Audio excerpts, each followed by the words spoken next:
Sometimes the most unexpected friendships are born from the deepest pain. When a weathered cowboy encountered a dog the size of a small horse in dusty frontier streets, he had no idea this chance meeting would change everything. The massive creature stood before him with eyes full of loss and longing, silently begging for help beyond a simple meal. What townsfolk whispered was a cursed beast was actually a gentle giant searching for something precious: his stolen family. As the unlikely pair set out across the unforgiving landscape, they uncovered betrayal and cruelty that would test their courage and bond. But what secret was this extraordinary dog hiding that would bring a hardened cowboy to tears? Before we jump back in, tell us where you're tuning in from. And if this story touches you, make sure you're subscribed, because tomorrow I've saved something extra special for you. The morning sun cast long shadows across Millfield's main street when Jack Thompson first laid eyes on the creature that would change his life forever. At 53, Jack had seen plenty in his time.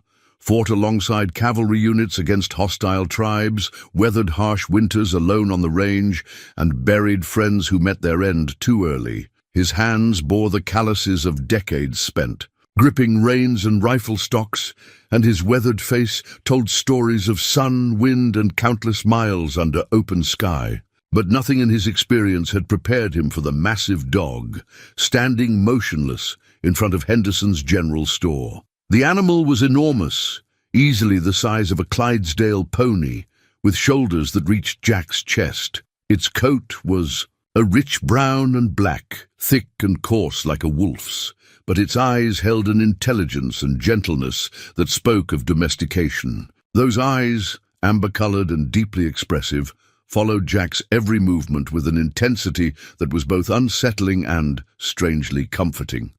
"Don't get too close to that thing," called out Martha Cleary from the porch of her boarding house. She was a sturdy woman in her 40s, with graying hair pulled back in a practical bun and hands permanently stained from years of cooking and cleaning. "Been hanging around town for near 2 weeks now. Folks are saying it's a bad omen." Jack tipped his hat to Martha but didn't step back. Something in the dog's posture, the way it sat perfectly still, not begging or demanding, but simply waiting, spoke to him. The animal's massive head tilted slightly, and Jack could swear he saw something like hope flicker in those extraordinary eyes. "What's got everyone so spooked about a dog?" Jack asked, keeping his voice low and steady. He'd learned long ago that animals responded to tone more than words, and this one seemed to be listening to every syllable. "That ain't no ordinary dog," said Doc Stevens, emerging from his small clinic across the street. Stevens was a thin, scholarly man who'd come west after the war, carrying medical knowledge and a careful way of observing the world. "Look at the size of it. And those eyes. They're almost human. The way it watches folks." Jack studied the animal more carefully. Doc was right about the eyes. There was an intelligence there that went beyond typical canine awareness.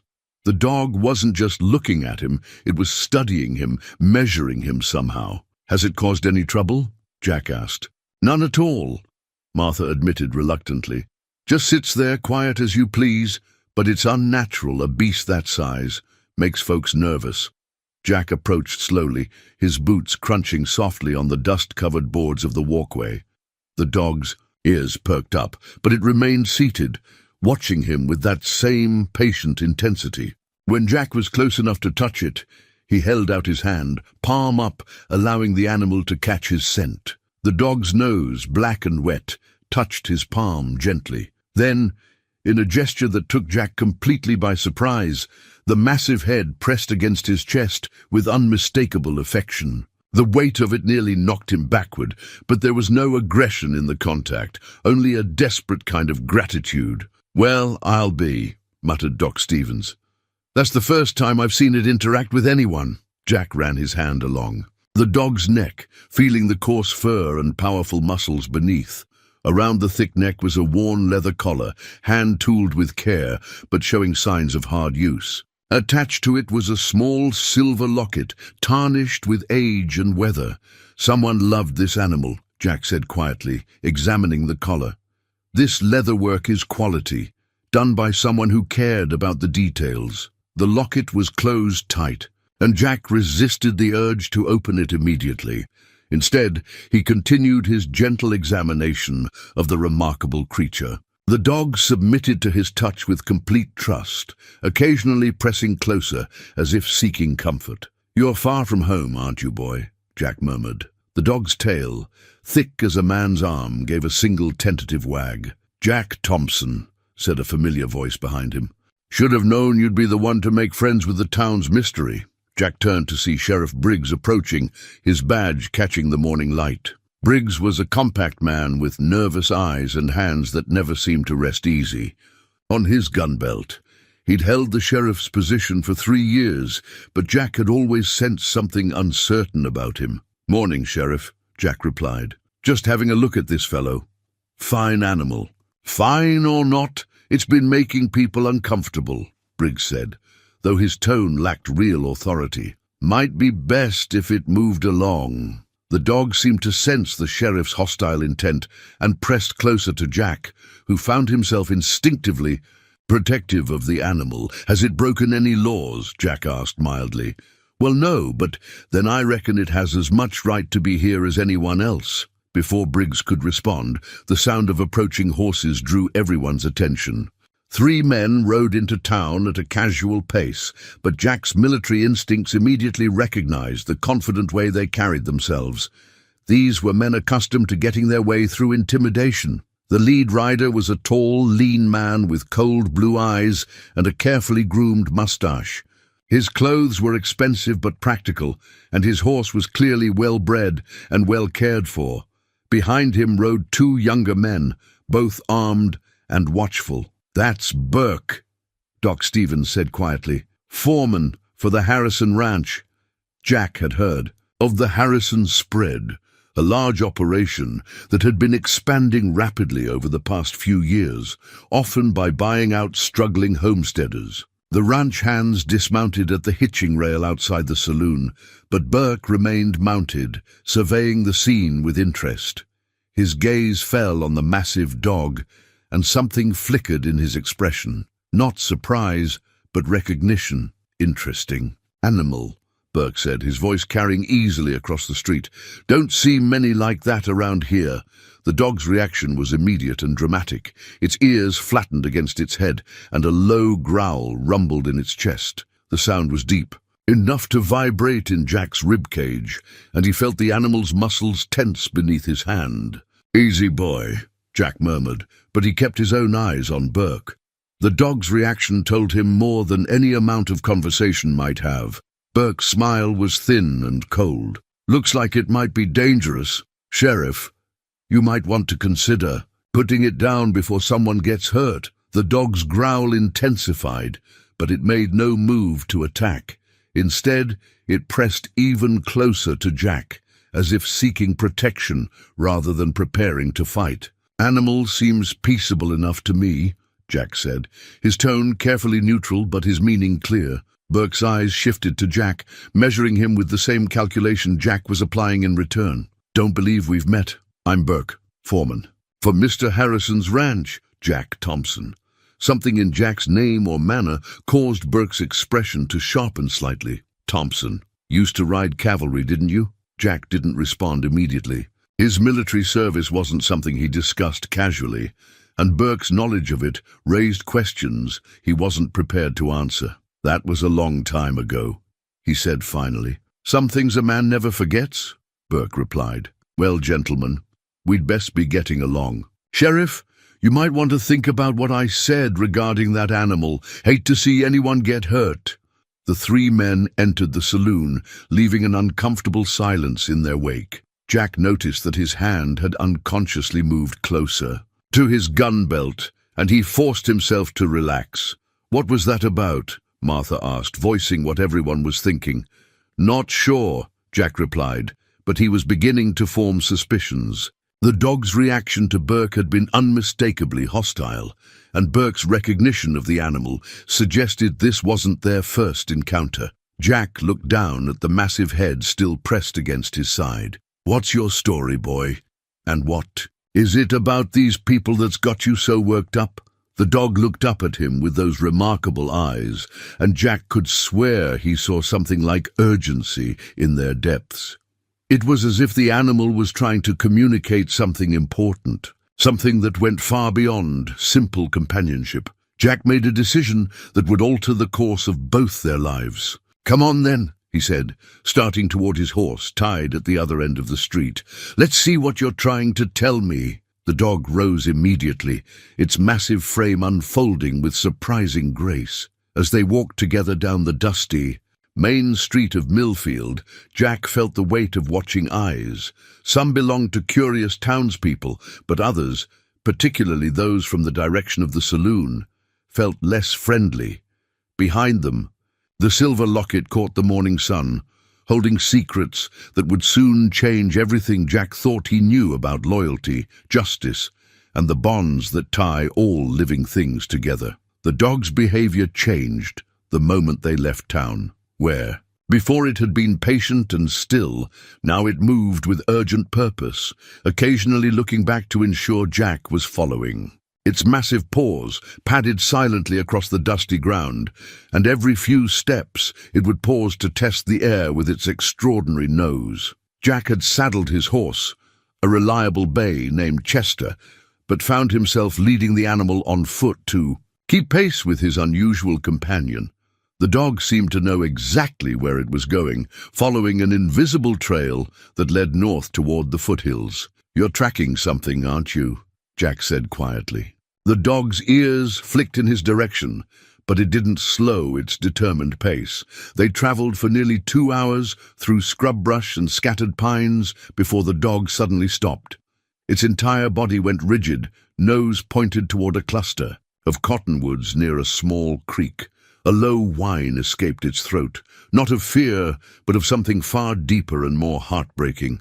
Jack followed the dog's gaze and felt his stomach clench. Partially hidden by the trees stood the remains of a small cabin. Even from a distance, he could see that something terrible had happened here.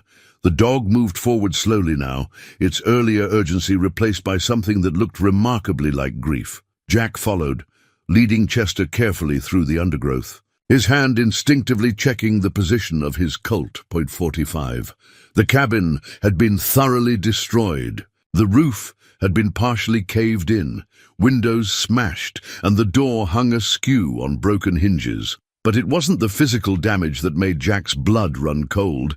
It was the deliberate nature of the destruction. This hadn't been caused by weather or wild animals. This was the work of men who had taken their time. "Jesus," Jack whispered, surveying the scene. The dog had reached what had once been the front yard, and now stood motionless, staring at the ruined building. Its massive head hung low, and occasional whimpers escaped its throat. The sound was so human in its anguish that Jack felt his own throat tighten with unexpected emotion. He approached the cabin cautiously, his military training automatically cataloguing details. The destruction was systematic but emotional. Whoever had done this had been angry. Furniture had been smashed beyond any practical need, personal items scattered and trampled. But more telling were the bullet holes in the walls, too many and too random to be defensive fire. Near the threshold, Jack found something that made him kneel for a closer look. Carved into the doorframe were the initials EH plus MH, with a small heart between them. Below, in a child's uncertain hand, someone had added, "And Goliath." "Goliath," Jack said softly, and the dog's head snapped toward him. "That's your name, isn't it, boy?" The massive tail gave a single hesitant wag. Jack felt a piece of the puzzle click into place. Inside the cabin, the destruction was even more complete. But Jack's trained eye caught details that told a story. The bullet holes were concentrated near what had been the kitchen and main room, not in the bedrooms. That suggested the family had been gathered together when the attack began, probably during a meal. More importantly, there were signs of a struggle, but not much blood. Either the family had been taken alive or a piece of torn fabric caught his eye, and Jack bent to examine it. It was from a child's dress, pale blue cotton with small flowers. Clean tears suggested it had been grabbed and torn during a struggle. behind. Him Goliath had begun to pace, moving from room to room with obvious distress. In what had been a back bedroom, the dog stopped and began to paw gently at something buried under debris. Jack cleared away the broken wood and plaster to find a small wooden toy horse, hand-carved with loving detail. One of its legs was missing, but the craftsmanship was beautiful.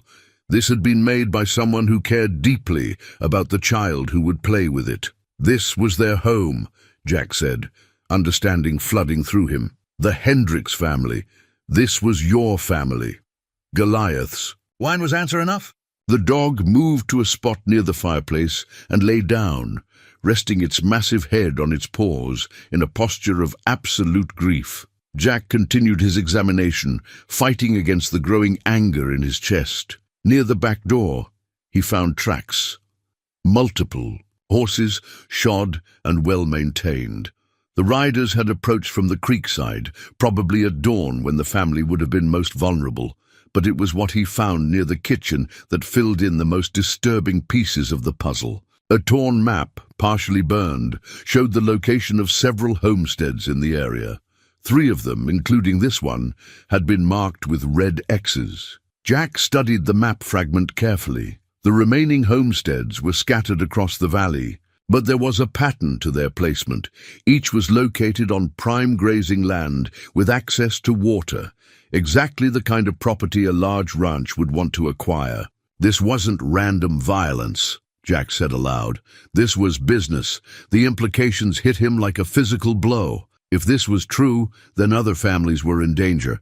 The X's on the map suggested a systematic campaign to drive homesteaders from their land, and the level of violence indicated the perpetrators didn't intend to leave witnesses. Goliath rose and moved to Jack's side, pressing against his leg with obvious distress. The dog seemed to understand that Jack was beginning to grasp the full scope of the tragedy. How long ago? Jack asked, though he didn't expect an answer. The dog's presence in town for 2 weeks suggested that was when the attack had occurred. 2 weeks of the animal returning here daily, hoping against hope that his family would come home. Jack's throat tightened as the full weight of the dog's loyalty became clear. For 2 weeks, Goliath had been coming back to this place of horror, waiting for people who would never return, refusing to abandon his post, even when faced with the hostility of frightened townspeople. "Where are they, boy?" Jack asked quietly.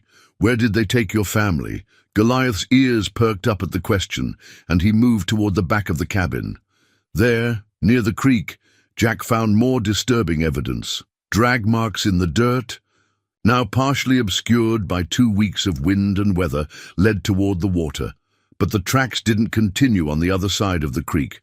They stopped at the bank. Jack closed his eyes, not wanting to contemplate what that might mean. If the family had been killed and disposed of in the creek, the current would have carried the bodies miles downstream by now. But if they had been taken alive, a new sound made him turn. Goliath was standing at the edge of the clearing, every muscle in his body tense, staring into the trees. A low growl rumbled in the dog's chest. Jack's hand moved to his gun as he listened carefully. The forest had gone completely silent. No birdsongs, no rustle of small animals in the underbrush. Someone was out there watching them. "Easy, boy," Jack murmured, though he trusted the dog's instincts completely. If Goliath sensed danger, there was danger. The silence stretched for long minutes before the normal sounds of the forest gradually resumed. Whatever had been out there was gone, but the message was clear. They were not alone, and their investigation had not gone unnoticed. Jack made a decision. He couldn't leave this place without trying to find out what had happened to the Hendricks family, and he couldn't abandon the remarkable animal who had been carrying this burden alone for 2 weeks. "Come on, Goliath," he said, using the dog's name with confidence now. "We're going to find out who did this, and we're going to make sure they answer for it." The dog's tail rose slightly. Not quite a wag, but the first sign of hope Jack had seen in its expressive eyes. As they prepared to leave the ruined homestead, Jack carefully pocketed the torn map and the small wooden horse. These weren't just evidence, they were promises to a family who deserved justice and to a loyal dog who deserved to know the truth. Behind them, the destroyed cabins stood as a testament to human cruelty. But ahead of them lay the possibility of redemption, carried forward by an aging cowboy who had found his purpose and a giant dog who had never given up hope. The ride back to Millfield was conducted in thoughtful silence, Jack's mind churning over what he'd discovered at the Hendricks homestead. Goliath trotted alongside Chester with renewed purpose, occasionally looking up at Jack as if gauging his determination. The massive dog seemed to sense that something had fundamentally changed in their relationship.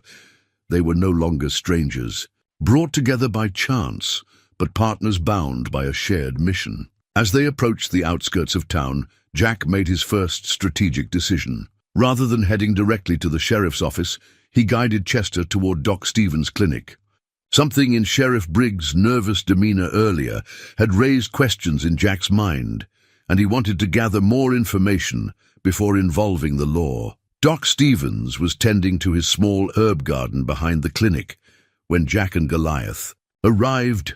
The thin, scholarly man looked up with curiosity that quickly turned to concern when he saw Jack's expression. "Find something out there, did you?" Doc asked, setting down his gardening tools and wiping his hands on his apron. "More than I wanted to," Jack replied, dismounting and helping Goliath drink from the water trough. "Doc, what do you know about the Hendricks family?" Stephen's face grew somber. "Fine people. Emma Hendricks was about 10 years old, sweet as pie. Her parents, Michael and Sarah, were hard-working folks trying to make a go of it on that little spread up north. They brought that big dog into town a few times for supplies." He looked at Goliath with new understanding. "That's their dog, isn't it?" Jack nodded. "Their cabin's been destroyed, Doc. Systematically, deliberately. And there are signs the family was taken." "Taken?" Stevens's voice dropped to a whisper. "Are you certain?" "Certain enough to know we need to be careful about who we trust," Jack said meaningfully. "How well do you know Sheriff Briggs?" Doc Stevens glanced around nervously before answering. "Well enough to know he's not the man his predecessor was. Old Sheriff Morrison would have investigated every missing chicken in this county. Briggs, he seems more interested in keeping things quiet." Jack absorbed this information while watching Goliath explore the small yard behind the clinic. The dog moved with intelligence and purpose, occasionally stopping to examine scents with intense concentration. "Doc, in your professional opinion, how long has that cabin been abandoned? Based on what you've described and when the dog showed up in town, I'd say about 2 weeks. Why? Because that means the attack happened, and nobody, not the sheriff, not the townspeople, not anyone, thought to investigate why a family suddenly disappeared from their homestead. The implications hung heavy between them. Stevens sat down heavily on a wooden crate, suddenly looking older than his years. "There have been other families," he said quietly. "The Johnsons sold out sudden-like about a month ago, said they'd gotten a good offer and wanted to try their luck in California. But Mary Johnson loved this valley. I delivered both their children here. She would never have left willingly." Jack felt another piece of the puzzle fall into place. "How many families have moved on in the past few months? 4, maybe 5. All homesteaders, all with good water rights and grazing land." Stevens looked up sharply. "You think they didn't leave voluntarily?" "I think someone's been very busy acquiring property in ways that don't involve lawyers or banks," Jack replied grimly. Goliath had finished his exploration and now sat beside Jack, alert and watchful. The dog's massive presence was both comforting and intimidating, and Jack was beginning to understand why the townspeople found the animal unsettling. There was an intelligence in Goliath's eyes that went beyond typical canine awareness. This was an animal that had witnessed terrible things and was waiting for justice. "What are you planning to do?" Stevens asked. "First, I need to know more about who might benefit from driving homesteaders off their land. Then, I need to figure out who I can trust in this town." "Well, you can trust Martha Cleary," Stevens said without hesitation. Her husband was killed in a mining accident 3 years ago, and she's had to work twice as hard as any man to keep her boarding house running. She's got no patience for bullies. Or thieves, Jack nodded. Anyone else? Tom Garrison runs the livery stable, lost his son in the war, and doesn't have much use for violence or cruelty. He'd be a good man to have on your side if trouble comes. What about the Harrison Ranch? How long have they been expanding? Stevens's expression grew troubled. Started about a year ago. Harrison came to town with money and big plans, bought out the old Murphy place, then started making offers to neighboring homesteaders. At first, folks were happy to get fair prices for land that was hard to work. But lately the offers haven't been so fair. Lately there haven't been offers at all. Families just pack up and leave, or he gestured toward where they'd found the destroyed cabin. Jack was beginning to see the scope of the problem. This wasn't just about the Hendricks family. This was about a systematic campaign to control the entire valley. And if his suspicions were correct, violence was being used when economic pressure failed. "Doc, I need you to do something for me," Jack said. "I need you to quietly ask around town. Find out exactly which families have left recently, when they left, and whether anyone actually saw them go. Can you do that without raising suspicions?" "I think so. Medical practice gives me an excuse to visit most folks in the county. I can ask about former patients who moved away." Jack was about to respond when Goliath suddenly stood, every muscle tense, staring toward the main street. The dog's ears were forward, and a low growl rumbled in its chest. Moments later, Jack heard what had alerted the animal, the sound of multiple horses approaching at a measured pace. Through the gap between buildings, he could see Sheriff Briggs, leading a group of 4 men toward the clinic. "Expecting company, Doc?" Jack asked quietly. Stevens shook his head, looking nervous. "Not unless someone's been hurt." Jack's hand instinctively moved to his gun belt as he recognized 2 of the riders, Burke and one of his men from the Harrison Ranch. The other 2 wore deputy badges, but had the look of men more comfortable with violence than law enforcement. "Mr. Thompson," Sheriff Briggs called out as the group reined in near the clinic. "Need to have a word with you." Jack stepped into view, keeping his hand casual but ready. Goliath moved to his side, the dog's massive presence serving as an unmistakable deterrent. "What can I do for you, Sheriff?" "Been reports of you trespassing on private property today.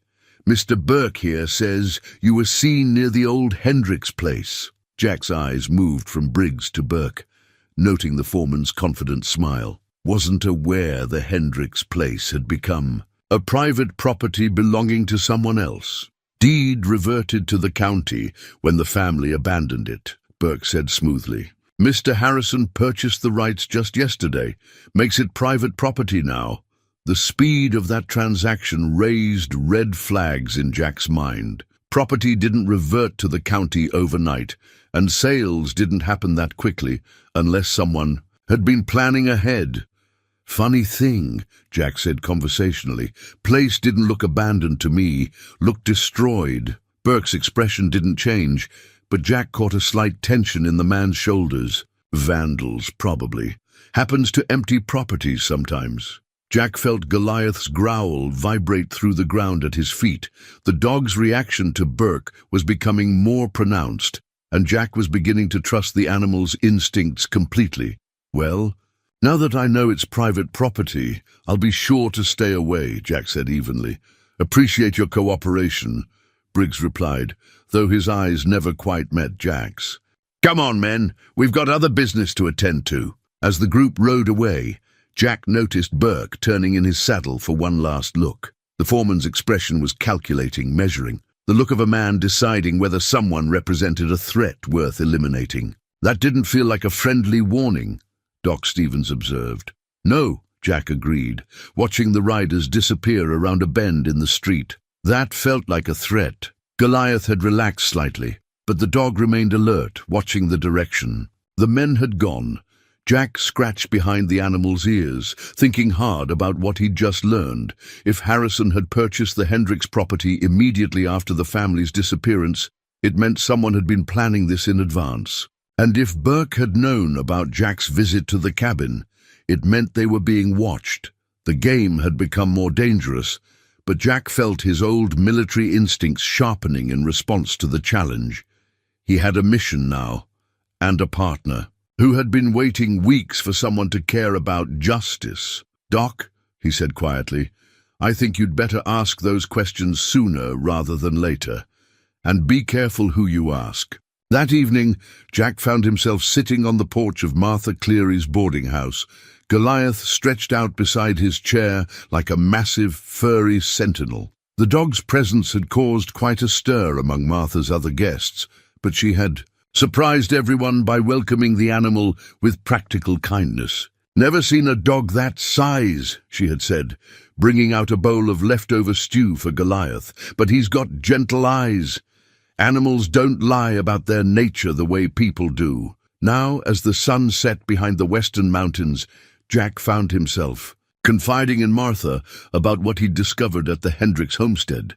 She listened without interruption, her weathered hands busy with mending while her sharp eyes remained focused on his face. "I've been wondering about the families that moved away," Martha said when he finished. "The Hendricks weren't the first to disappear sudden-like. Doc Stevens mentioned the Johnsons, and the Pattersons before them, and the young Martinez couple, who had that place by Miller Creek." Martha set down her sewing and looked directly at Jack. "Thing is, most of these folks left behind things they'd never abandon willingly." "What kind of things?" "Family graves. The Johnsons had a baby buried behind their cabin, lost to fever 2 winters back. Mary Johnson tended that grave like it was a flower garden. She'd never have left without proper arrangements for moving the child." Jack felt a chill that had nothing to do with the evening air. "You think they didn't leave voluntarily?" "I think something's happening in this valley that folks are too scared to talk about, and I think that dog of yours has seen more of it than any living creature should have to." As if responding to his name, Goliath lifted his massive head and looked toward the main street. A moment later, Jack heard approaching footsteps and recognized Doc Stevens' gate before the man came into view. "Evening, Martha." "Jack." Doc's voice was tense, and he kept glancing over his shoulder as he approached the porch. "What did you find out?" Jack asked. Stevens climbed the porch steps and accepted the chair Martha offered. "More than I wanted to. I've been able to confirm 6 families that disappeared in the past 4 months. 6 families, Jack, and not one person in town can tell me they actually saw any of them leave." Martha's hands had gone still on her mending. 6 families? The Hendricks were just the latest. Before them were the Johnsons, the Pattersons, the Martinez couple, the O'Briens with their 3 children, and old Walter Kowalski, who lived alone. Up near Eagle Ridge, Jack did quick mental calculations. That's at least 20 people, counting children. 20 people don't just vanish without someone noticing. "That's what I thought," Stevens agreed.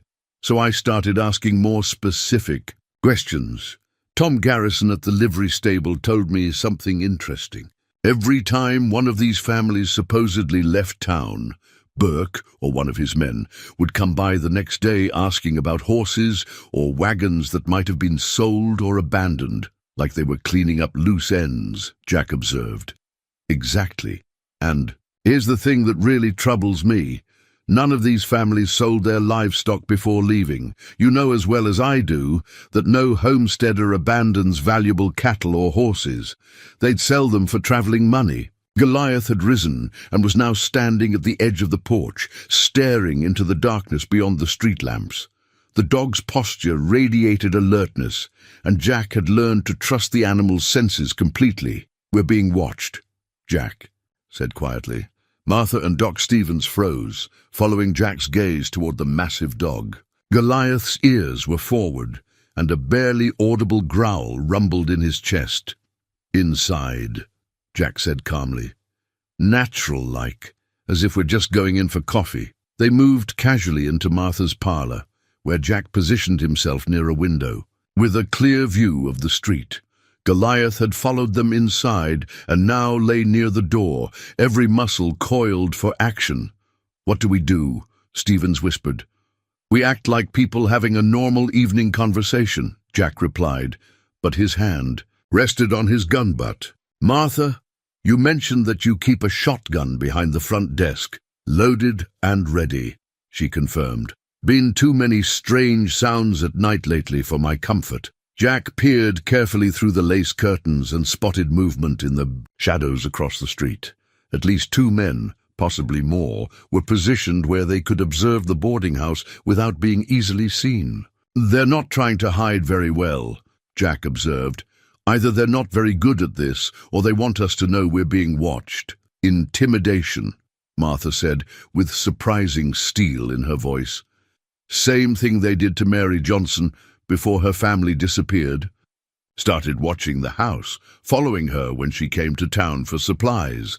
This information added another disturbing piece to the puzzle. The harassment was systematic, designed to isolate families and make them feel helpless before the final act of violence. Goliath suddenly rose and moved to a different window, his attention focused on something Jack couldn't see. The dog's behavior suggested the watchers were moving, possibly trying to surround the building. "How many ways out of this place?" Jack asked Martha. "Front door, back door through the kitchen, and a window in my private quarters that opens onto the side alley." Jack considered their options. Running would only confirm that they had something to hide, but staying put meant accepting the watchers' terms. He needed to turn the situation around, make the hunters become the hunted. "Doc, how well do you know the layout of this town in the dark?" "Well enough. Been making night calls here for years." "And Martha, how quietly can you move through your own building?" "Quiet as a cat when I need to be." Jack made his decision. "Here's what we're going to do. Doc, you're going to leave by the front door, casual and normal, like you're heading home after a pleasant evening. Martha, you're going to make some noise in the kitchen, maybe rattling some pots so they think we're all still inside." "What about you?" Stevens asked. "Goliath and I are going hunting. These men want to watch us, but they're not expecting to be watched themselves." Jack opened the locket he'd found on Goliath's collar earlier, revealing a small photograph of a young girl with bright eyes and a gentle smile. Emma Hendricks, he realized, and the resemblance to the child's handwriting on the cabin door frame confirmed it. "We're going to find out who these people are," Jack said, showing the photograph to Martha and Doc Stevens. "And we're going to make sure they pay for what they did to this little girl and her family." Goliath seemed to understand the gravity of the moment. The massive dog moved to Jack's side, no longer the grieving, confused animal he'd been in town that morning, but a focused and determined partner, ready for action. As Doc Stevens prepared to make his casual exit, Jack checked his weapons and studied the street through the curtains. The watchers had positioned themselves well, but they were thinking like bullies, not soldiers. They expected their targets to be frightened homesteaders, not a man trained in cavalry tactics, and a dog, bred for both loyalty and courage. "Remember," Jack told Martha, "if shooting starts, stay down and stay inside. Don't try to help, just survive to tell the story if things go wrong." Martha's eyes flashed with determination. "Nothing's going wrong, Jack Thompson. Not in my house, and not to that dog, who's been waiting for justice longer than any creature should have to." As Doc Stevens opened the front door and stepped into the night with admirable casualness, Jack and Goliath prepared to slip out through Martha's side window. The game of cat and mouse was about to begin, but Jack intended to make sure he and his remarkable partner were the cats. The side alley was shrouded in deep shadows when Jack and Goliath slipped through Martha's window. The massive dog moved, with surprising silence for his size, his paws finding the quietest path as if he understood the need for stealth. Jack found himself impressed by the animal's intelligence and adaptability. This was no ordinary ranch dog, but a creature trained for complex tasks. They crept along the side of the building until Jack could observe the watchers positioned across the street. 2 men stood in the recessed doorway of the closed mercantile, their attention focused on the boarding house's front entrance. Their posture and positioning marked them as amateurs, too bunched together, too visible to anyone approaching. From the side, Jack signaled Goliath to stay low as they circled wide through the back alleys, moving to get behind the watcher's position. The dog seemed to understand tactical movement instinctively, matching Jack's pace and pausing when he paused. Whatever training the Hendricks family had given this animal, it went far beyond basic obedience. As they reached a position where they could observe the watchers undetected, Jack studied the two men more carefully. One was the younger ranch hand he'd seen with Burke earlier. Nervous energy and constantly shifting weight marked him as inexperienced. The other was older, with the weathered look of someone who'd spent years on the wrong side of the law. More importantly, Jack could see a third figure positioned further down the street, partially hidden behind a water trough. The watchers had been meant to be seen. The real observer was the one staying hidden. Goliath pressed against Jack's leg, and when Jack looked down, the dog's eyes were fixed on something else entirely. Following the animal's gaze, Jack spotted a fourth man positioned on the roof of the building opposite Martha's boarding house, armed with what appeared to be a rifle. The scope of the surveillance made Jack's blood run cold. This wasn't casual intimidation. This was a coordinated operation designed to eliminate threats.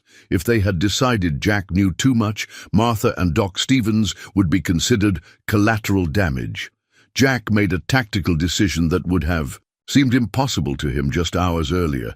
He was going to trust completely in the intelligence and loyalty of an animal he'd known for less than a day. He leaned close to Goliath's ear and whispered, "Can you get behind the one on the roof without being seen?" The dog's ears pricked forward, and he studied the building layout with obvious intelligence. After a moment, Goliath gave Jack a look that seemed almost human in its comprehension, then began moving away through the shadows. Jack watched in amazement as the massive dog navigated the maze of alleys and backyards, using natural cover and moving with the stealth of a creature half his size. Within minutes, Goliath had disappeared from view, presumably working his way toward the rear of the building where the rifleman waited. Now Jack had to trust that his unusual partner would know when to act while he dealt with the other watchers. He circled back toward the mercantile, moving carefully to avoid being spotted by the hidden observer near the water trough. The two men in the doorway were growing restless, occasionally whispering to each other and checking pocket watches. Whatever they had been told to watch for, they were beginning to think it wasn't going to happen. Jack was close enough to hear fragments of their conversation when the younger man spoke up. "How long we supposed to wait here? Been over an hour since the old doc left." Burke said to watch until midnight, then report back. The older man replied, "Something about making sure they don't try to leave town tonight. What if they already know we're watching? Then they're smarter than Burke thinks they are, and we got bigger problems than a long night of standing around." The conversation confirmed Jack's suspicions. This was about preventing escape, not just observation. Whatever Harrison and his people were planning, they needed to control who could leave Millfield and when. A soft thud from the direction of the rooftop sniper made both watchers look up sharply. Jack smiled grimly, realizing Goliath had found his target. The dog's timing was perfect, creating the distraction Jack needed. Moving quickly and quietly, Jack positioned himself directly behind the two men in the doorway. His military training took over as he drew his Colt and stepped forward. "Gentlemen," he said conversationally, "I think we need to have a talk." Both men spun around, hands moving toward their weapons, but stopped when they found themselves staring down the barrel of Jack's .45. The older man had enough experience to recognize the futility of drawing against a gun already aimed at his chest. "Easy now," Jack continued. "No need for anyone to get hurt. Just want to ask a few questions." "You're making a big mistake, mister," the older watcher said. "You don't know who you're dealing with." "Actually, I think I do. You're dealing with Harrison's land acquisition business, aren't you? Same business that visited the Hendricks family a couple weeks ago." The younger man's face went pale at the mention of the Hendricks name, confirming Jack's suspicions. These weren't just hired watchers. They had been involved in the attacks on the homesteaders. "Don't know nothing about any Hendricks," the older man said, but his eyes betrayed him. Jack heard a soft growl from above and looked up to see Goliath standing on the roof's edge, perfectly silhouetted against the night sky. The massive dog had something in his mouth, the rifleman's weapon, Jack realized. "My partner up there disagrees," Jack said calmly. He knew the Hendricks family personally, watched them die, I'd guess, and has been waiting for someone to care enough to ask questions. Both men looked up at Goliath with obvious fear. The dog was an imposing figure on the rooftop, and the intelligence in his eyes was unmistakable. "Where are the bodies?" Jack asked directly. "We don't—" Jack's pistol moved slightly, centering on the older man's heart. "I'm going to ask one more time, and then I'm going to let my partner come down here and ask his own questions. He's been very patient, but I don't think his patience is going to last much longer." The younger man broke first. "We weren't supposed to hurt nobody. Burke said they'd just scare them off, make them want to sell." "Shut up, Tommy," the older man hissed. But then the little girl started screaming and— "I said shut up!" Jack felt ice form in his stomach. The little girl, Emma Hendricks. What happened to her? Tommy was shaking now, looking between Jack's gun and Goliath's imposing presence. "On the roof. She's not dead. Burke wouldn't let us. I mean, he said Harrison wanted them alive, at least the kid." The admission hit Jack like a physical blow. Emma Hendricks was alive, being held somewhere by men who had murdered her parents. The scope of the horror was becoming clear. This wasn't just about land acquisition, it was about something much darker. "Where is she?" Jack demanded. Before either man could answer, the sound of approaching horses echoed from the main street. Someone was coming, and coming fast. The hidden observer near the water trough had apparently decided the situation. "Required reinforcement. Goliath," Jack called softly. The massive dog leaped down from the roof with surprising grace, landing silently behind the two captives. His presence eliminated any thoughts they might have had about running. "This isn't over," Jack told them quietly. "But if anything happens to that little girl, because you people were too cowardly to stop it, I promise you'll answer to me and my partner here." As the sound of horses grew closer, Jack and Goliath melted back into the shadows, leaving the two watchers to face their reinforcements' questions about why they'd been discovered and disarmed. But Jack had what he needed now: confirmation that Emma Hendricks was alive, and the knowledge that Harrison's operation was bigger and more organized than he'd initially suspected. In the darkness, Goliath pressed close to his side, and Jack realized the dog understood what they'd learned. Somewhere out there, the child who had carved her name alongside her dog's was waiting for rescue, and nothing was going to stop them from finding her. Jack and Goliath spent the remainder of the night moving through Millfield's shadows, observing and learning. By dawn, they had identified a pattern of surveillance that went far beyond what Jack had initially suspected. Harrison's men weren't just watching him, they were monitoring everyone who might pose a threat to their operation. As the first light of morning crept over the eastern mountains, Jack found himself back at Martha's boarding house, entering quietly through the same side window they'd used for their escape. Martha was waiting in her kitchen with coffee and a plate of eggs, her shotgun leaning against the wall within easy reach. "Wondered when you'd get back," she said, pouring coffee for Jack. "That dog of yours looks like he's been busy." Goliath had indeed been busy. During their night reconnaissance, the massive animal had demonstrated abilities that went far beyond anything Jack had expected. The dog could track by scent over distances that seemed impossible, move with stealth that would shame most soldiers, and assess tactical situations with remarkable intelligence. "Martha, I need to ask you something, and I need you to think carefully before you answer," Jack said, accepting the coffee gratefully. "Are you prepared for this situation to get violent? Because after what I learned last night, I don't think there's any way to avoid it." Martha's weathered hands remained steady as she served the eggs. "My husband died in a mining accident.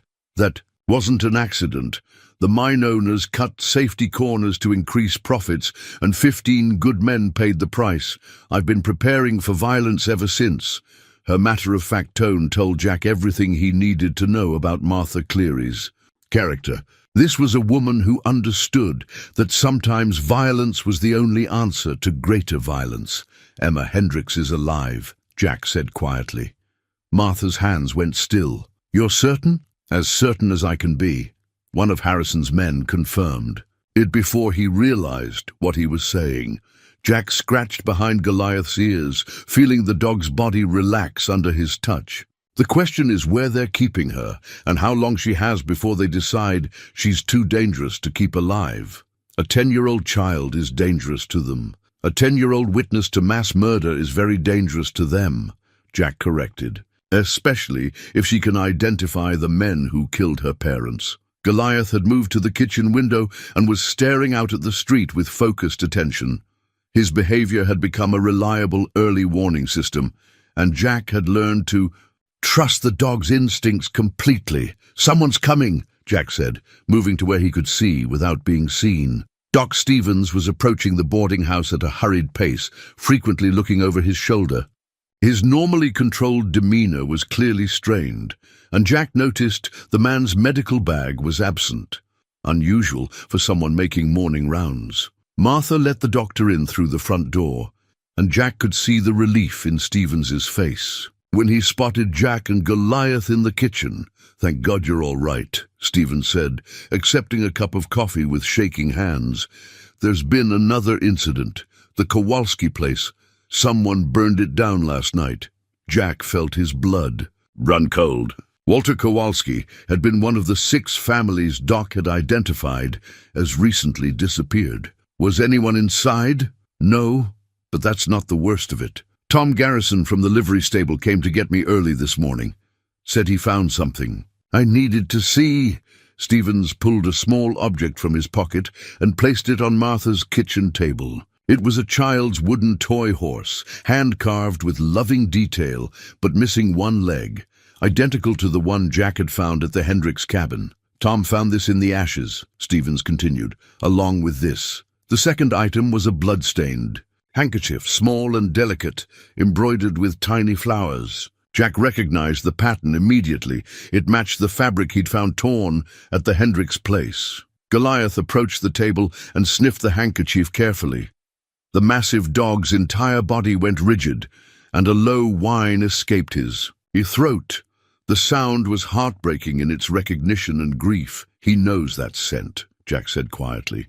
"That belongs to Emma Hendricks. But if the child is alive, as you believe, why would her belongings be at a burned homestead?" Stevens asked. Jack studied the items carefully, his military mind analyzing the implications. "Because someone wants us to think she's dead.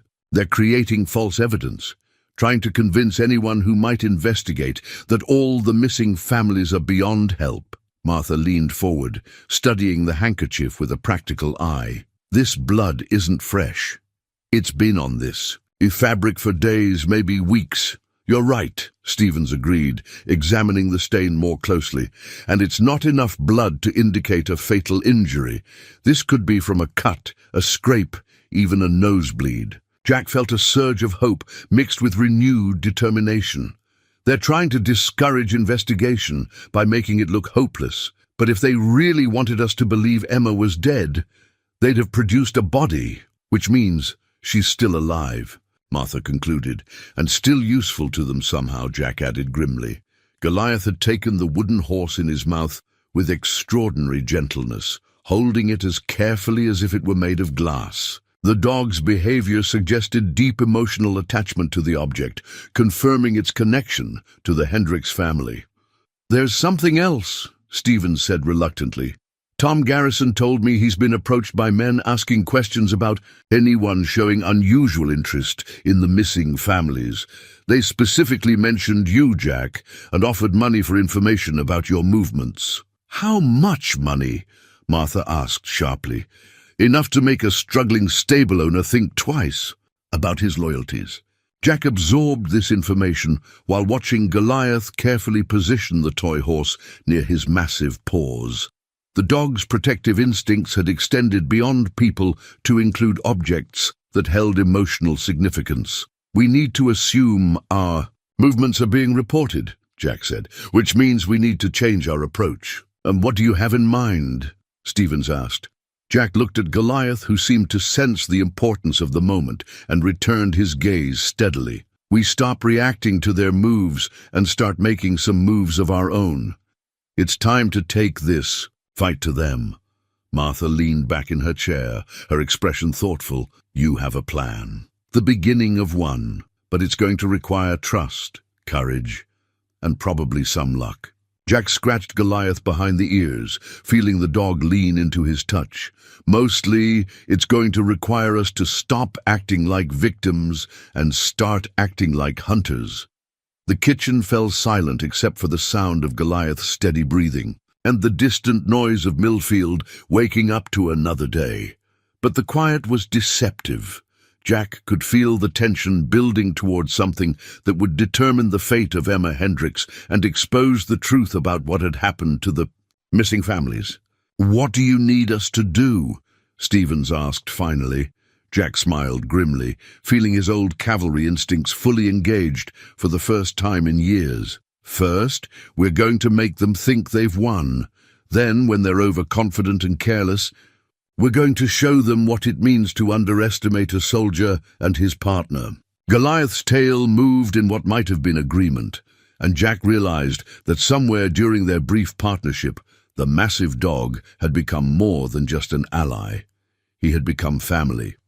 And family, Jack knew, would do anything to protect each other and seek justice for those who could no longer seek it themselves. The revelation came from the most unexpected source, a telegram that arrived at the Western Union office addressed to Captain John Thompson, Millfield Territory. Martha brought it to Jack with questioning eyes, having signed for it when the telegraph operator recognized her as someone who might know where to find the recipient. Jack stared at the yellow paper with a mixture of dread and resignation. He'd been Jack Thompson, the drifting cowboy, for so long that he'd almost convinced himself the other man no longer existed. But the past, it seemed, was not so easily buried. "Captain?" Martha asked quietly, respecting his obvious distress, but unable to hide her curiosity. Jack opened the telegram with hands that remained steady despite the turmoil in his mind. The message was brief, but devastating in its implications. "John, stop your location compromised. Stop Harrison connection to Mexican cartel confirmed. Stop Emma Hendricks witnessed cartel gold exchange. Stop federal marshals en route, but delayed. Stop you and dog only hope. Stop trust. No local law enforcement. Stop good hunting Iron Jack. Stop Morrison."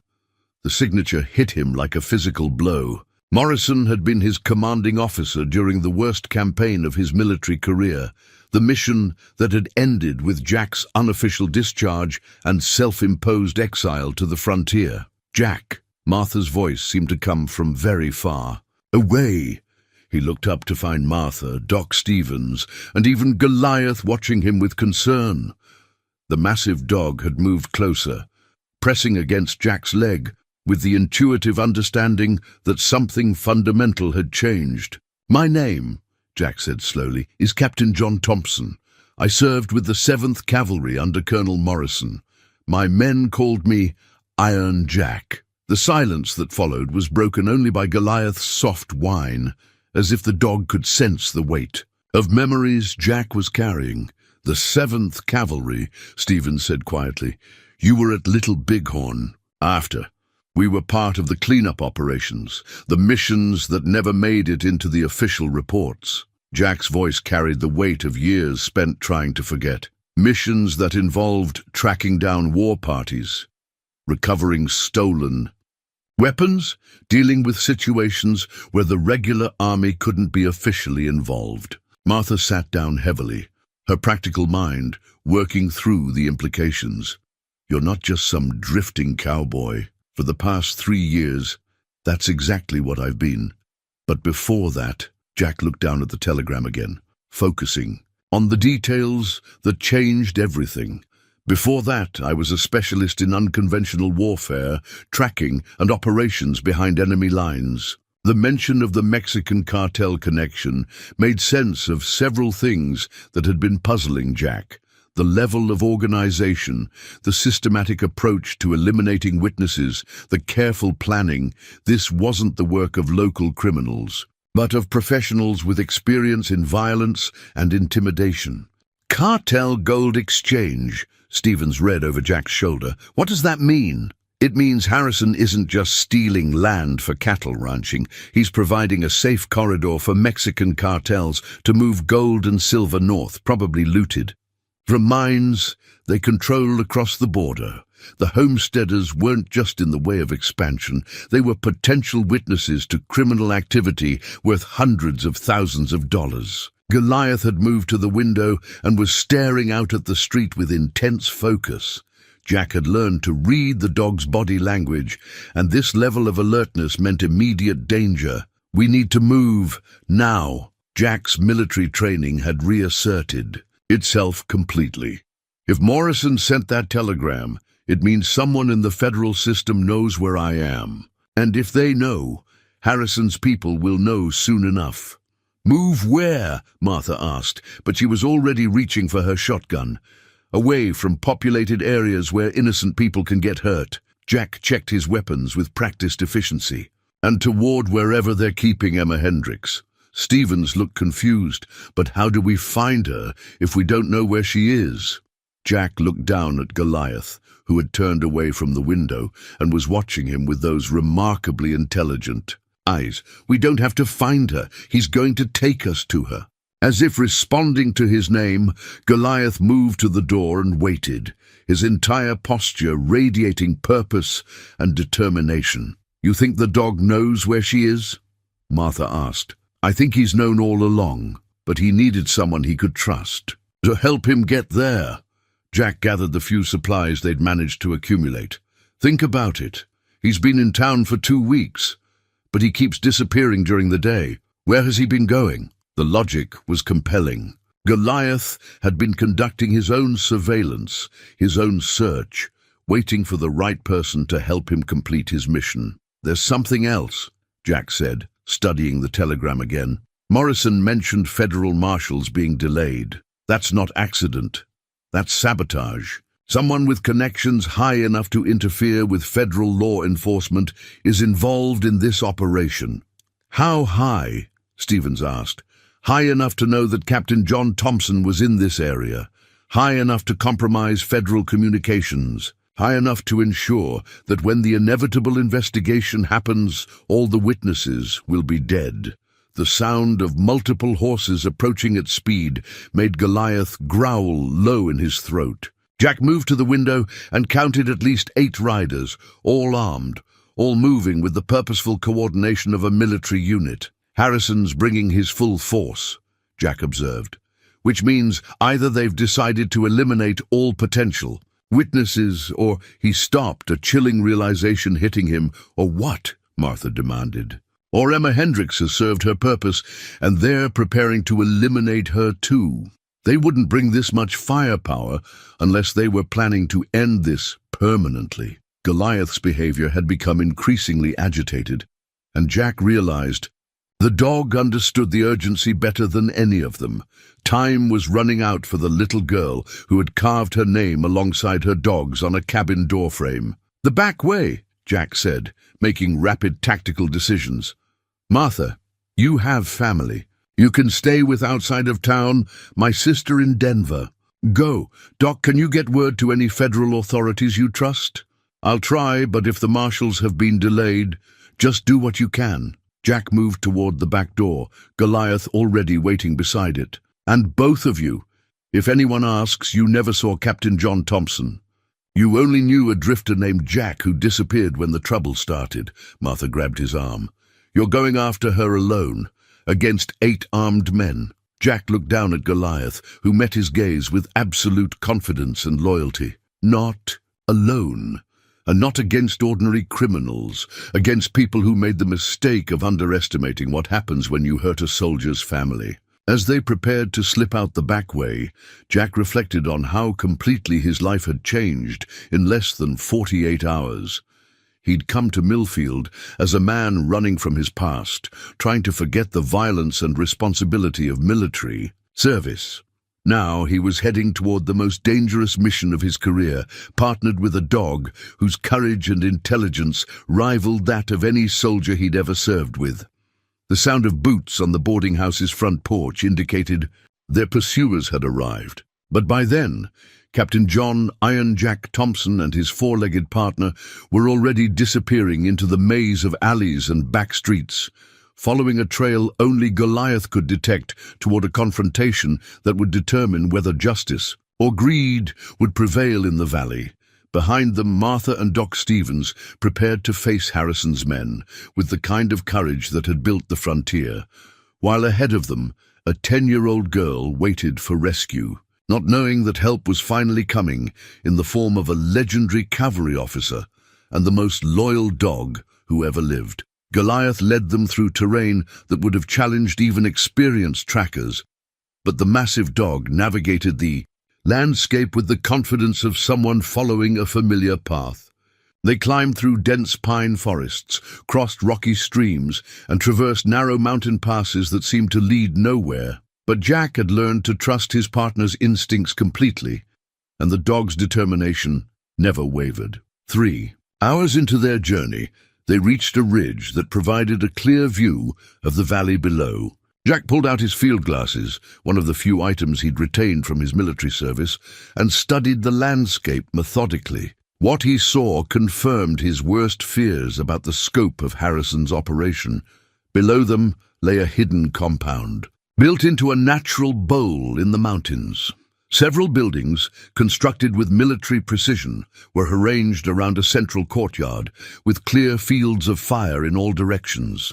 Armed guards patrolled the perimeter with disciplined timing, and Jack counted at least 12 men visible from his vantage point. More disturbing was the evidence of recent construction: fresh lumber, new fencing, and what appeared to be holding cells or cages suggested this wasn't just a hideout, it was a permanent base of operations for activities that required complete secrecy. Military engineering, Jack murmured, analyzing the compound's layout through his field glasses.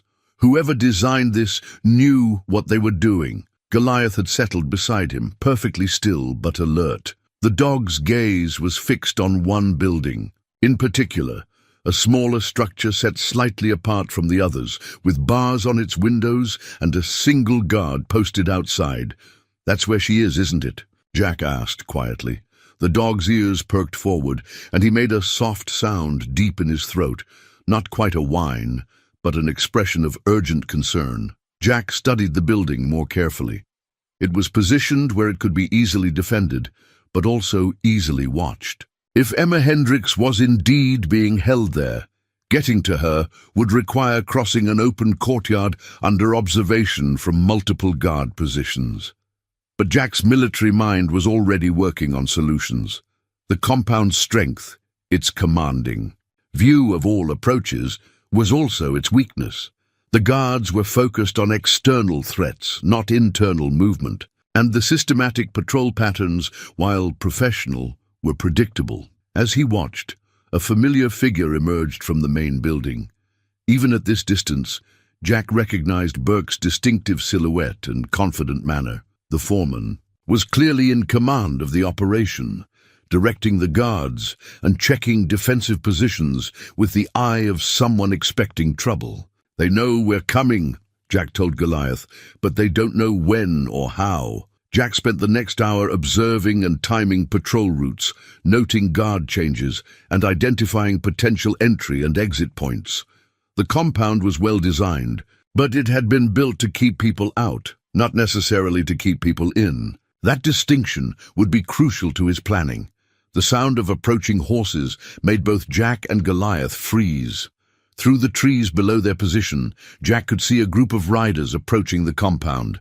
At the head of the group rode a man Jack didn't recognize, tall, expensively dressed, with the bearing of someone accustomed to absolute authority. "Harrison," Jack breathed, recognizing the man from Martha's descriptions. What followed confirmed Jack's suspicions about the true scope of the operation. The new arrivals weren't just more guards. They were a delegation, complete with pack animals carrying heavy saddlebags that could only contain one thing: gold. Jack watched through his field glasses as the saddlebags were carried into the main building under heavy guard. This wasn't just a criminal operation, it was a major financial enterprise, with enough gold changing hands to represent months or even years of cartel mining operations. But it was the conversation between Harrison and Burke that provided the most disturbing intelligence. Even though Jack couldn't hear the words from his distance, their body language and gestures told a clear story. They were discussing timelines, pointing toward the building where Emma was being held, and making decisive hand gestures that suggested permanent solutions to temporary problems. "They're going to kill her," Jack said quietly. "Tonight, probably, as soon as their business is finished." Goliath whined softly, pressing against Jack's side with obvious distress. The dog understood more than any animal should have to, and his grief was palpable. Jack made his decision. "We go in after dark, just you and me, boy, quiet and fast." He spent the remaining daylight hours in detailed preparation, drawing on training he'd hoped never to use again. From his saddlebags, Jack retrieved items he'd carried for 3 years, but never touched.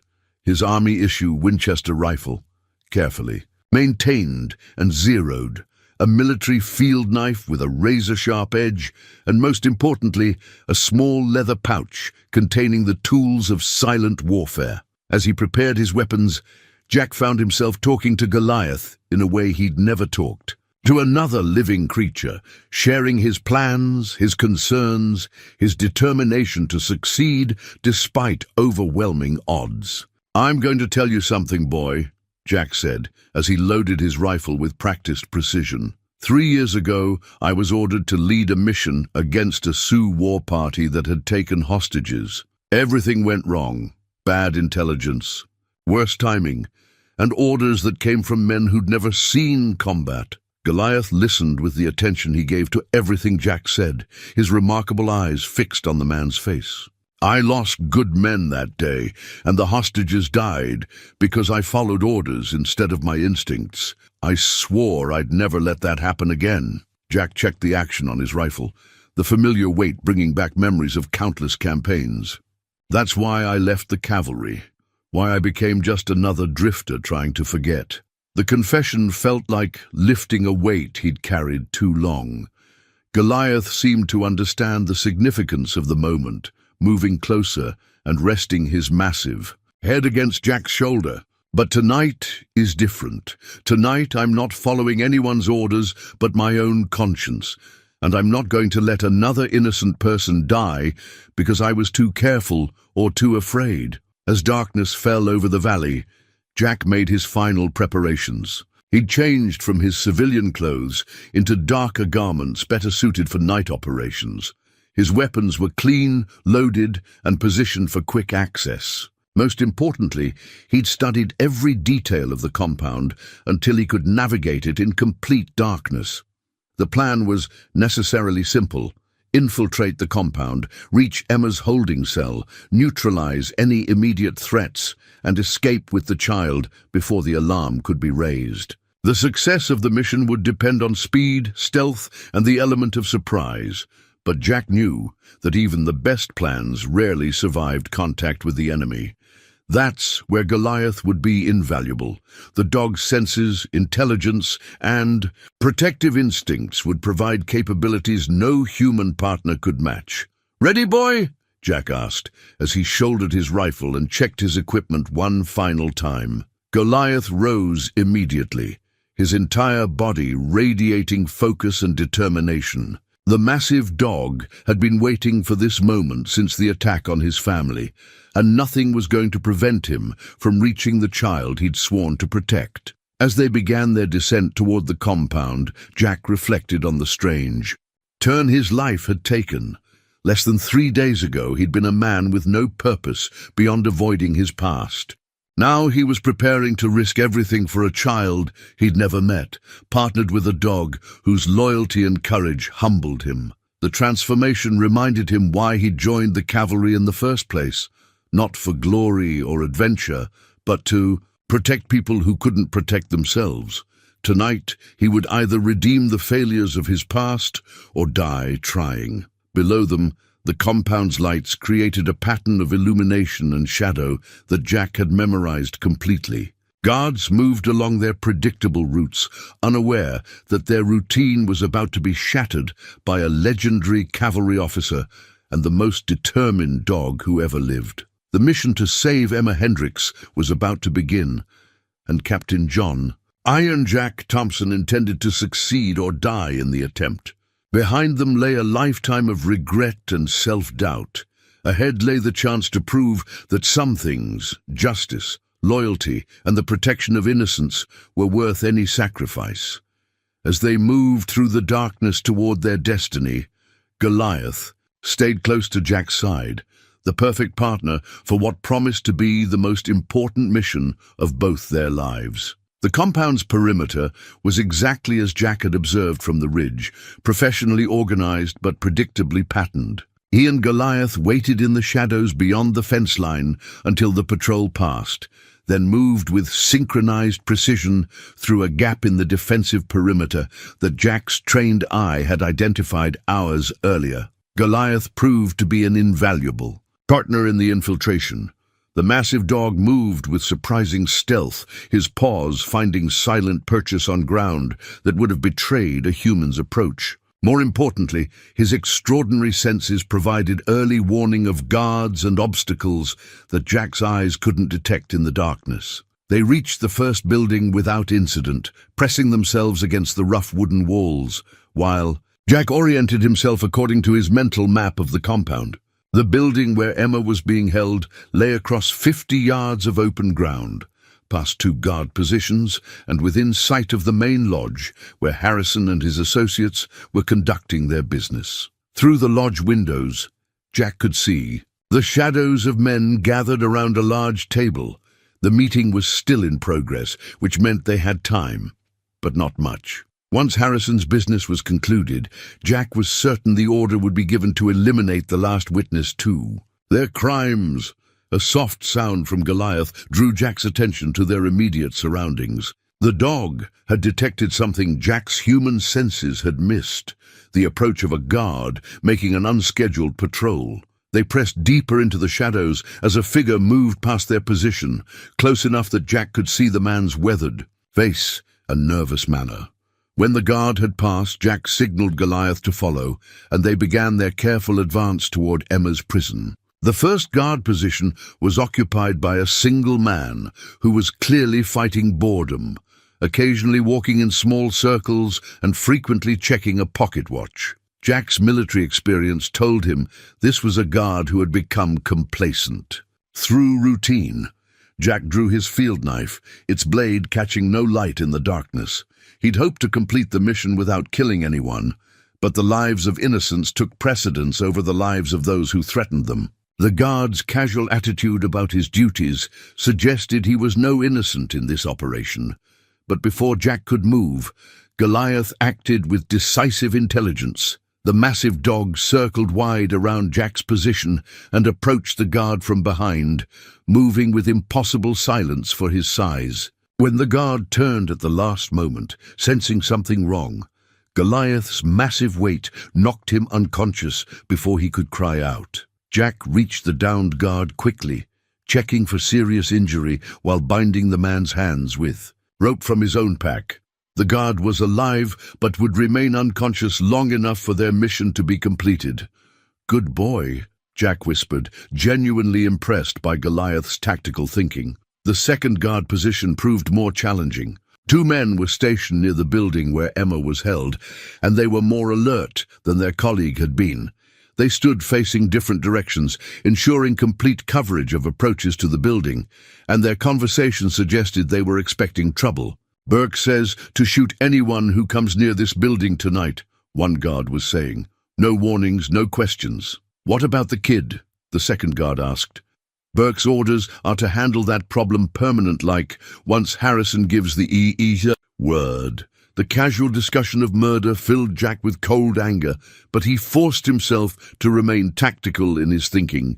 These men had chosen their side in a conflict between justice and greed, and the consequences of that choice were no longer Jack's responsibility. He positioned himself where he could observe both guards, while Goliath moved to a flanking position. The dog seemed to understand that stealth was no longer possible.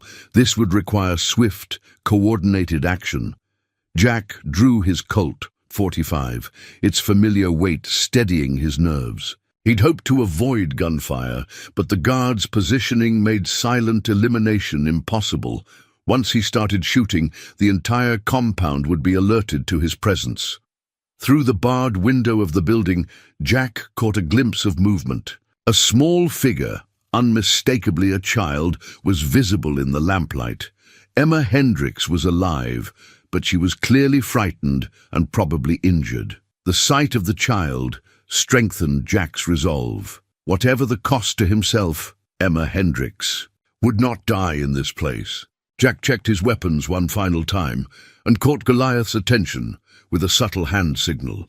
The dog's intelligence had proved remarkable throughout their partnership, and Jack trusted him to understand what was needed. "On my signal," Jack whispered, knowing the dog would recognize the tone, if not the words.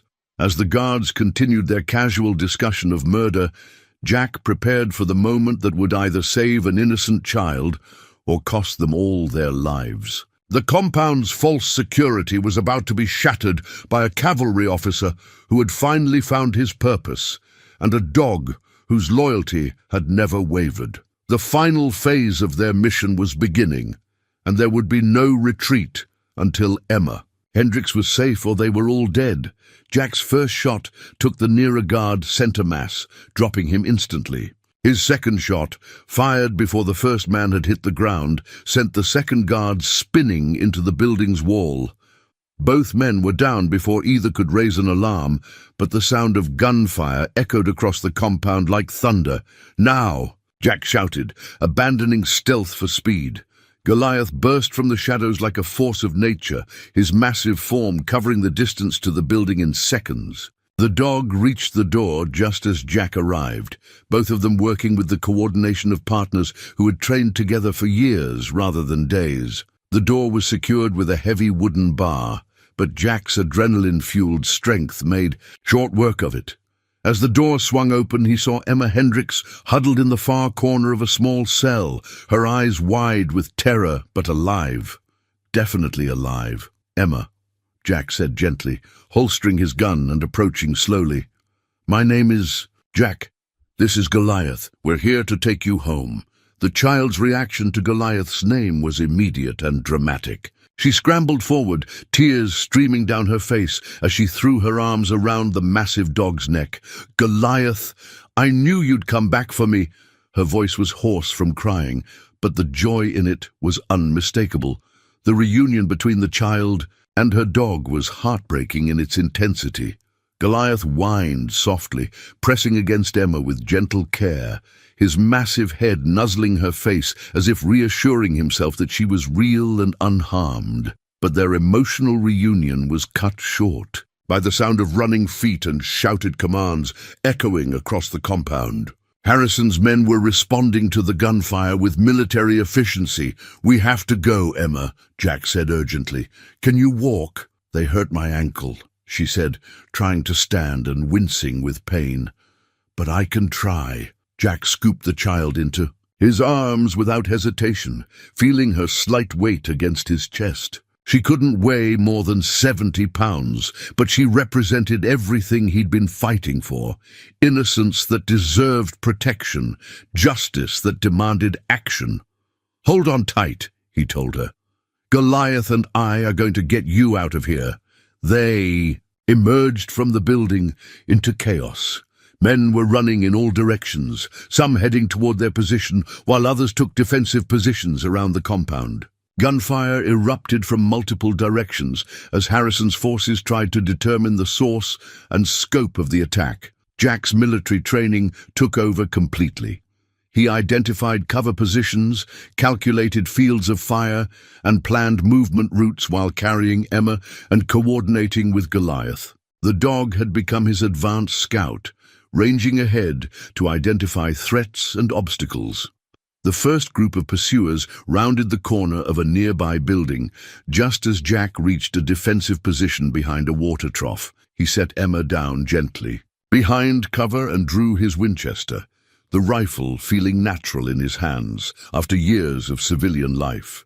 "Stay down," he told Emma. "No matter what happens, stay behind this trough until I tell you it's safe." The approaching men had spread out in a tactical formation, but they were moving too fast, too eager to close the distance.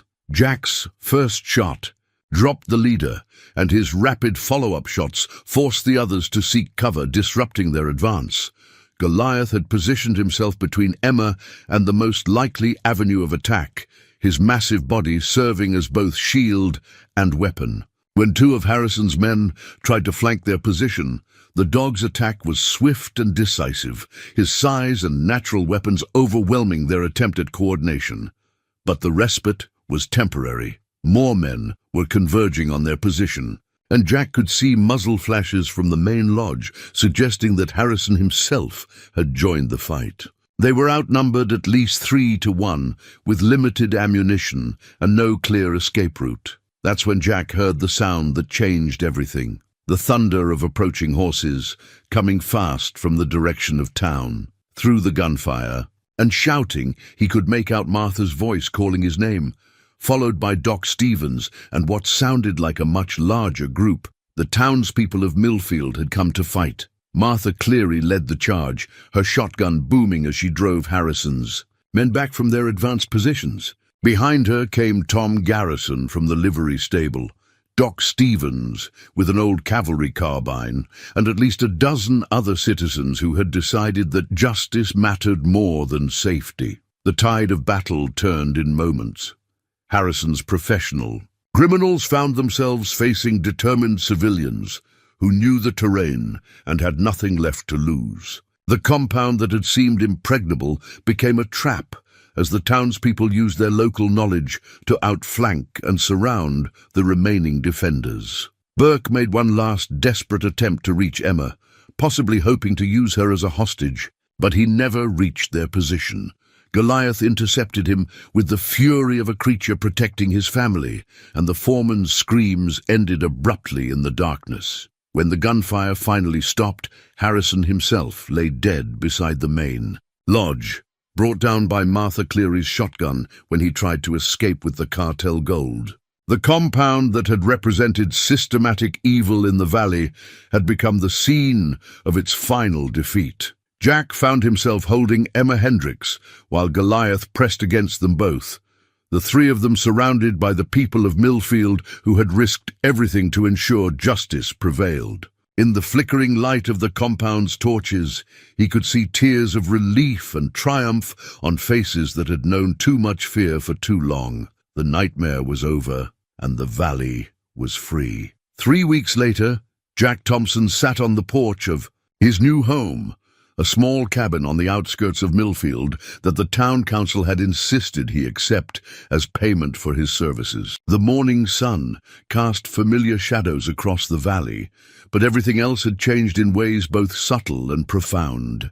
Emma Hendricks was alive and healing, staying with Martha Cleary until arrangements could be made with relatives in Colorado. Her ankle had mended well, and the haunted look had begun to fade from her eyes, replaced by the natural curiosity and resilience of childhood. Most importantly, she had never been separated from Goliath during her recovery, and the bond between child and dog had only grown stronger. The massive dog lay beside Jack's chair, no longer the grieving, desperate animal who had wandered Millfield streets begging for help.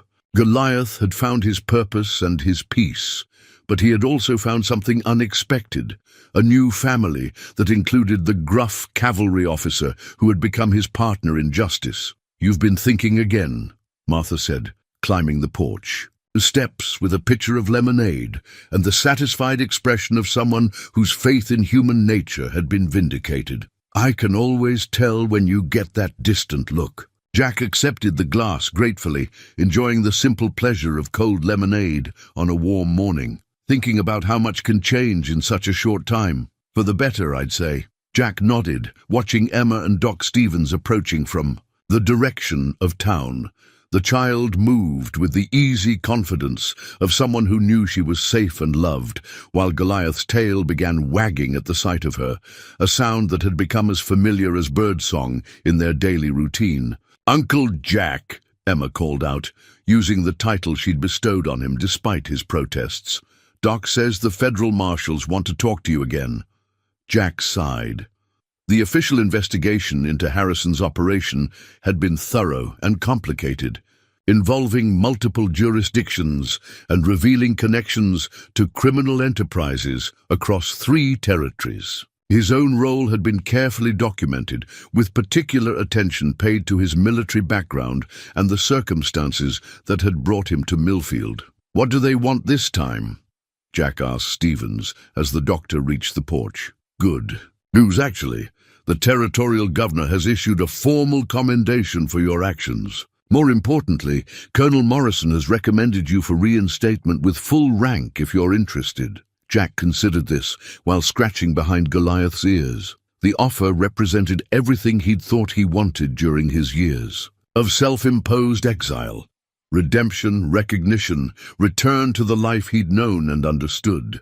"And if I'm not interested?" Stevens smiled. "Then you continue being the unofficial sheriff of Millfield with the unofficial support of every citizen in the valley." Emma had settled on the porch steps, automatically reaching out to touch Goliath's massive head. The gesture was unconscious but telling. She never went more than a few minutes without physical contact with the dog, who had never given up hope of saving her. "There's something else," Emma said quietly.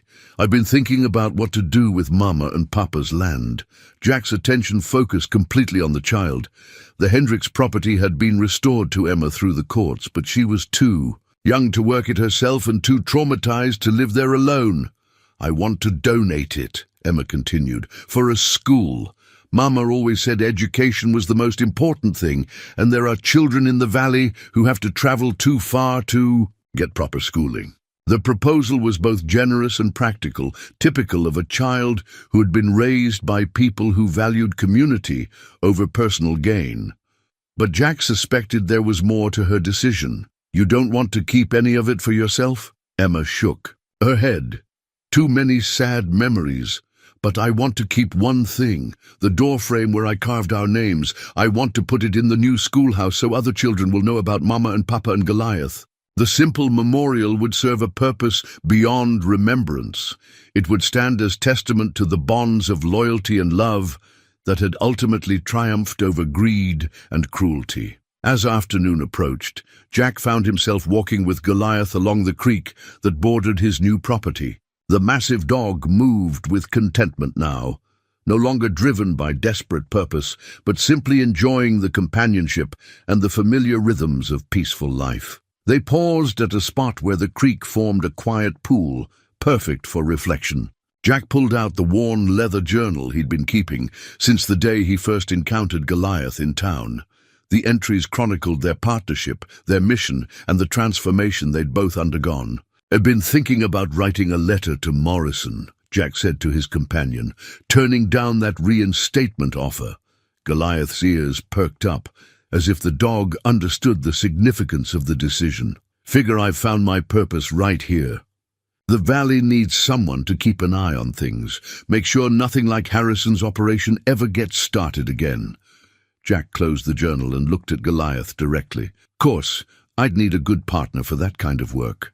The massive tail began wagging, and Goliath pressed against Jack's leg with obvious approval. As they walked back toward the cabin, Jack reflected on the strange turns life could take. He'd come to Millfield as a man running from his past, trying to forget the violence and responsibility of military service. He was staying as a man who had rediscovered his purpose, committed to protecting a community that had become his family. The evening sun painted the valley in shades of gold and amber, highlighting the peaceful prosperity that had returned with Harrison's defeat. Children played in the streets of Millfield without fear, families worked their land without intimidation, and the future held promise instead of dread. On the porch of their shared home, Emma Hendricks was helping Martha prepare dinner, her laughter carrying across the valley like music. She had survived the worst that human cruelty could devise, protected by the loyalty of a dog who had never given up hope, and saved by the courage of a man who had rediscovered his honor. As Jack and Goliath settled on the porch to watch another peaceful sunset over their valley, both man and dog understood that they had found something rare and precious, a home worth defending and a family worth any sacrifice. The biggest dog ever seen had found his purpose, and the weathered cowboy had found his redemption. Together, they would ensure that justice and loyalty would always triumph over greed and cruelty in the valley they now called home.